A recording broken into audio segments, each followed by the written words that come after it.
മാവറിക്കായിരുന്നു കുറച്ച് നല്ലത്, but this is very good.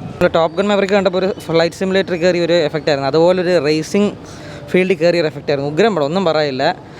പറ്റുമെങ്കിൽ ഐമാക്സിലോ അല്ലെങ്കിൽ ഓടി വണ്ണിൽ വന്ന് കാണാം. തിയേറ്റർ എക്സ്പീരിയൻസ് മസ്റ്റ് ആയിട്ടുള്ള പടമാണ്. പടത്തിൽ ക്യാമറ ആംഗിൾസ് പ്ലേസ് ചെയ്തേക്കുന്ന ഒരു രക്ഷയില്ല. ക്യാമറ ഇത് എങ്ങനെയാണ് പ്ലേസ് ചെയ്തേക്കുന്ന ഒരു ഐഡിയ അത്ര ഗംഭീരമാണ്. നല്ലൊരു ഐമാക്സ് സ്ക്രീൻ ആണെങ്കിൽ മസ്റ്റ് വാച്ച് ഐമാക്സിൽ തന്നെ കാണുന്നതായിരിക്കും ബെറ്റർ. ഇവിടുത്തെ ഐമാക്സ് എനിക്ക് വലിയ താല്പര്യമില്ല, അതുകൊണ്ടാണ് ഞാനിവിടെ പോകാത്തത്.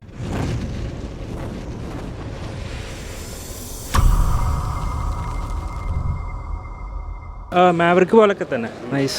മാവറിക്കായിരുന്നു കുറച്ച് നല്ലത്, but this is very good. സൂപ്പറാണ്, നല്ല സിനിമയായിരുന്നു. ഫ്രെയിംസ് എല്ലാം എനിക്ക് നല്ല ഇഷ്ടപ്പെട്ടു. തിയേറ്ററിലെ മികച്ച എക്സ്പീരിയൻസ് ആയിരുന്നു. നല്ല പടം, നല്ല ഡയറക്ഷൻ എല്ലാം അടിപൊളി. ബാക്ക്ഗ്രൗണ്ട് സ്കോറും ഹാൻഡ്സമ്മറിൻ്റെ എല്ലാം അടിപൊളിയായിരുന്നു. കൊള്ളാം, നല്ല പടമാണ്. ബ്രാഡ് പിറ്റിൻ്റെ ഒക്കെ നല്ലൊരു പെർഫോമൻസ് തന്നെ നമ്മൾ കണ്ടു. ഇഷ്ടപ്പെട്ടു, വളരെ ഇഷ്ടപ്പെട്ടു. Okay, thank you. അടിപൊളിയായിരുന്നു, നൈസായിരുന്നു, സൂപ്പറായിരുന്നു, കാണണം.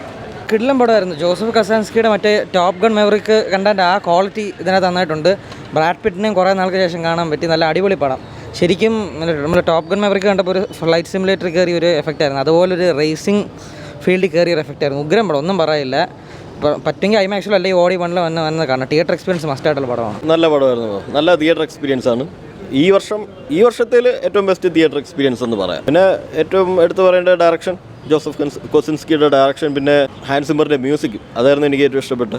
പിന്നെ ഓഫ് കോഴ്സ് ബ്രാഡ് പിറ്റിൻ്റെ അഭിനയം. നല്ലൊരു ഐമാക്സ് സ്ക്രീൻ ആണെങ്കിൽ മസ്റ്റ് വാച്ച് ഐമാക്സിൽ തന്നെ കാണുന്നതായിരിക്കും ബെറ്റർ. ഇവിടുത്തെ ഐമാക്സ് എനിക്ക് വലിയ താല്പര്യമില്ല, അതുകൊണ്ടാണ് ഞാനിവിടെ പോകാത്തത്. ഇപ്പോൾ കോയമ്പത്തൂരുള്ള ബ്രോഡ്വേ ഒക്കെ ആയിരുന്നെങ്കിൽ ഇവിടുന്ന് ഡിസ്റ്റൻസ് ആയതുകൊണ്ടാണ്, ഇല്ലായിരുന്നെങ്കിൽ അതായിരിക്കും ബെറ്റർ. ആ സ്റ്റോറിയൊക്കെ ഒരു നോർമൽ സ്റ്റോറി ലൈൻ തന്നെയാണ്. ബ്രാഡ് പിറ്റ് റേസിന് വരുന്നു, ജയിക്കുന്നു, അത്രേ ഉള്ളൂ.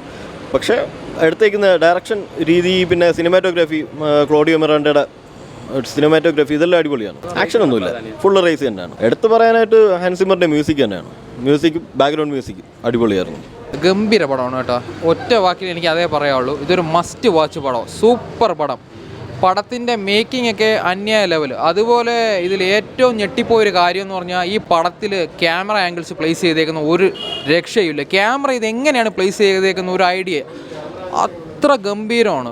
പടത്തിൻ്റെ സിനിമാറ്റോഗ്രാഫി, ഡയറക്ഷൻ, അതുപോലെ പെർഫോമൻസ് ആണെങ്കിലും ജാവീർ ബാർഡവും ബ്രാഡ് പിറ്റും കൂട്ടുകാരായിട്ടാണ്. രണ്ടുപേരും ഭയങ്കര ക്ലോസ് ഫ്രണ്ട്സ് ആയിട്ടാണ്. വേറെ ലെവലിൽ അവർ പെർഫോം ചെയ്തിട്ടുണ്ട് രണ്ടുപേരും. ബ്രാഡ് പിറ്റൊക്കെ അന്യായ ലെവൽ പെർഫോമൻസ് ആണ്. പിന്നെ ഈ ഒരു ഡയറക്ടറായതുകൊണ്ട് നല്ല പ്രതീക്ഷ ഉണ്ടായിരുന്നു. അതുപോലെ ബ്രാഡ് പിറ്റും ജാവീർ ബാർഡും ലീഡ് ആയതുകൊണ്ടും നല്ല പ്രതീക്ഷ ഉണ്ടായിരുന്നു. ഭയങ്കര എന്താ പറയുക, ഒരു ഗംഭീര പടം. ഇപ്പോൾ ഒരു സ്പോർട്സ് പ്രേമി അല്ലെങ്കിൽ റേസിംഗ് മൂവീസൊക്കെ ഇഷ്ടപ്പെടുന്ന ഒരാളാണെങ്കിൽ ഇത് തീർച്ചയായിട്ടും തിയേറ്ററിൽ തന്നെ കാണണം. ഗംഭീര പടം എന്ന് വെച്ചാൽ ഗംഭീര പടം. സെറ്റാണ്, അടിപൊളിയാണ്. അടിപൊളി എന്ന് വെച്ചാൽ അടിപൊളിയാണ്. ഒരു മസ്റ്റ് വാച്ച് സാധനമാണ് ഈ പടം. നിങ്ങൾ ചുമ്മാ OTT ഒന്നും കാണാൻ നിൽക്കരുത്. കാണാൻ ആഗ്രഹിക്കുന്ന ഒരാളാണെങ്കിൽ തിയേറ്ററിൽ തന്നെ കാണുക. ഗംഭീര സാധനമാണ്, എക്സലൻറ്റ് മൂവി.